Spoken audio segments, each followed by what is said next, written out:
पतंजलि विज्ञापन मामले की सुनवाई सुप्रीम कोर्ट ने 23 अप्रैल तक टाल दी है। मंगलवार को सीनियर एडवोकेट मुकुल रोहतगी ने सुप्रीम कोर्ट को बताया कि रामदेव सार्वजनिक तौर पर माफ़ी मांगने के लिए तैयार हैं। जस्टिस हिमा कोहली ने कहा कि अदालत जानना चाहती है कि रामदेव और बालकृष्ण को क्या कहना है।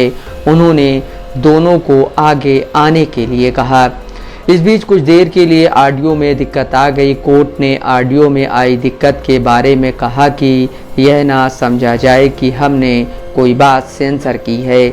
इसके बाद कोर्ट ने सुनवाई को 23 अप्रैल के लिए टाल दिया। अगली सुनवाई में भी योग गुरु रामदेव और पतंजलि आयुर्वेद के प्रबंध निदेशक बालकृष्ण को कोर्ट में मौजूद रहना होगा। मंगलवार को अदालत ने कहा कि चूंकि पिछली सुनवाई के दौरान राज्य की लाइसेंसिंग अथॉरिटी को अपना पक्ष रखने दिया गया था, ऐसे में रामदेव और आचार्य बालकृष्ण को भी ऐसा मौका दिया जाएगा। बेंच ने कहा, आपकी बहुत गरिमा है, आपने योग के लिए बहुत कुछ किया है, पर क्या वो काफ़ी है कि कोर्ट के आदेश के बावजूद आपने जो किया उसके लिए हम आपको माफ़ कर दें? आपने क्या सोचा कि अगले दिन प्रेस कॉन्फ्रेंस करेंगे और अखबारों में विज्ञापन देंगे? इसके बाद रामदेव ने कहा, हमारी मंशा किसी के अपमान की नहीं थी। हमने आयुर्वेद में पहली बार 5000 से ज़्यादा रिसर्च किए हैं। आयुर्वेद को साक्ष्य आधारित दवा बनाने का सबसे बड़ा प्रयास किया है। इसके बाद कोर्ट ने रामदेव से पूछा कि उन्हें एलोपैथिक दवाइयों की निंदा करने की क्यों ज़रूरत पड़ी।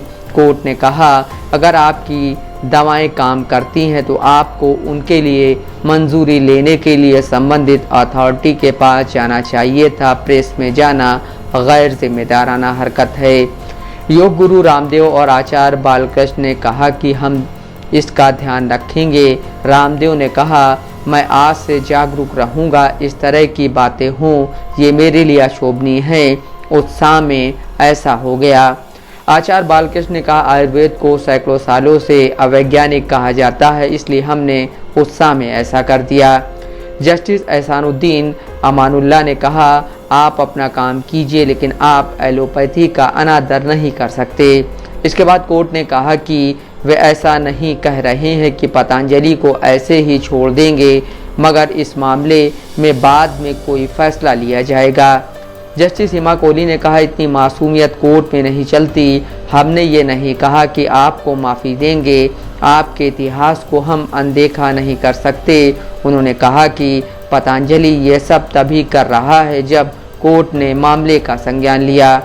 इससे पहले सुप्रीम कोर्ट ने योग गुरु रामदेव और पतंजलि आयुर्वेद के प्रबंध निदेशक बालकृष्ण की बिना शर्त माफ़ी वाले हलफनामे को स्वीकार करने से इनकार कर दिया था। कोर्ट का कहना था कि इन दोनों ने गलती पकड़े जाने के बाद माफ़ी मांगी है।